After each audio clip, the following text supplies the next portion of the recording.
If you think of a radio, you can use your intention and your free will to tune that radio. And you can tune it to any station that you want. All stations are available all the time. It's up to you to select one and align yourself with one of those realities. You could choose rock and roll, or news, or sports, or a talk show, or whatever you want to experience. But what you intend to do and what you get may not give you the quality of experience that you'd like to have, especially if you don't pay attention to the tuning process. If you wind up in between stations, all you're going to get is static. So your energy has created an unfulfilling outcome. If you almost align the dial with the station, then you sort of get the experience, but it's fuzzy, because it's only a partial match. But if you tune to an exact match vibrationally, you get a very clear experience, and you have a totally fulfilled reality. From germination to setting seed. Now, don't let what I say next scare you, but let's look at the physics of resonance, which is not nearly as complicated as it sounds. But if your thoughts are wishy-washy, then the experiences in your life are going to reflect that, because your mind interacts with the universe in such a way that what you put out is what you get back. You get it back in terms of experiences. In other words, the quality of what you experience is a result of the quality of how you're vibrating in the first place. And it's called resonance, or vibrational matching. So now let's take a look at the quality of your vibration, which means the quality of your thoughts and your emotions. Everyone has an auric field around them. Now we're going to have another class on the aura. But for right now, consider this. Thought is an actual energy, and it's projected from right about here at the bridge of the nose by a minor chakra called the ajna. This is also true for animals, by the way. That energy goes out into the auric field, and it's accelerated by the aura itself. The emotional body and the spiritual body do this acceleration of that thought energy out into the world, where it gets reflected back to us in the form of new thoughts and synchronistic experiences. However, the quality of what gets returned is determined by what goes out, and the aura itself actually plays a role in that.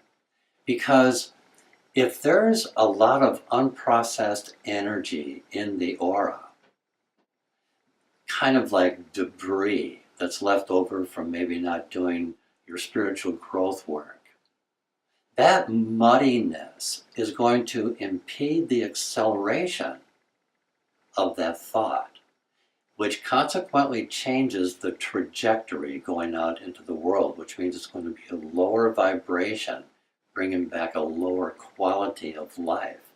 So in simpler words, it's like this.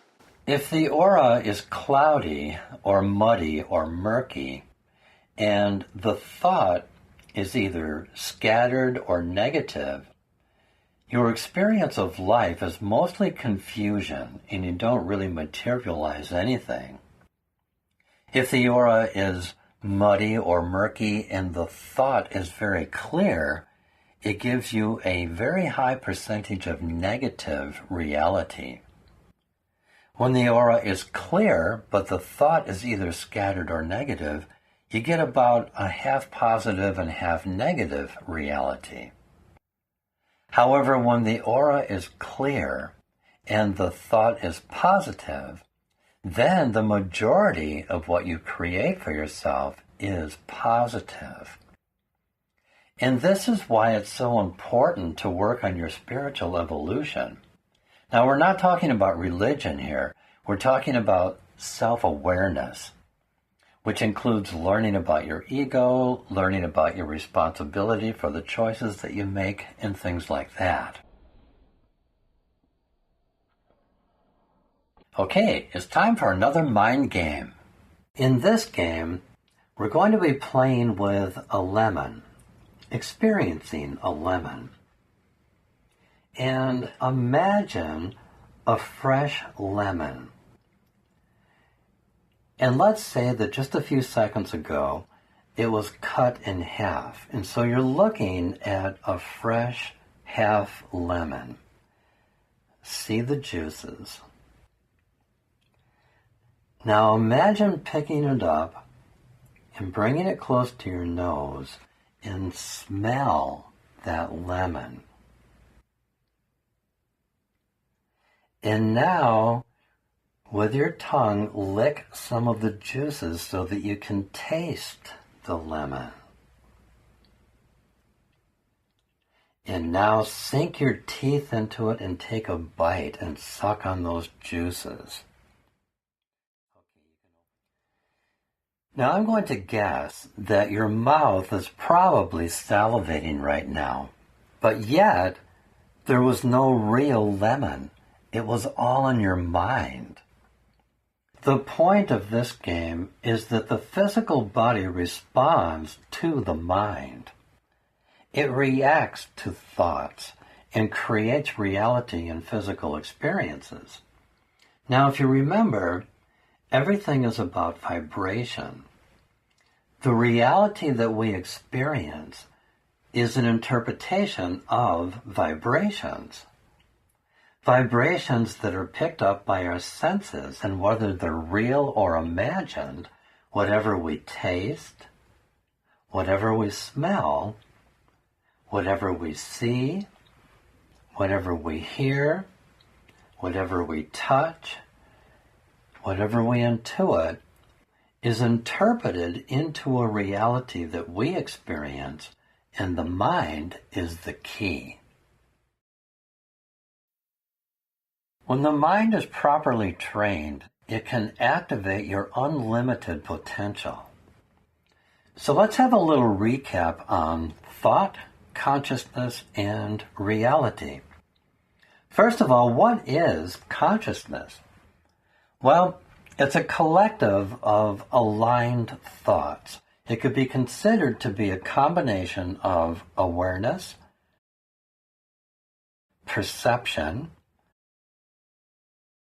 accumulated wisdom, intelligence, knowledge, and the waking state of mind. Thought is an actual energy. Thoughts are things. Thought is a process that draws energy from creation and flows through us. Therefore, thought creates. We create our own reality with our thoughts. So people who say they can and people who say they can't are both right.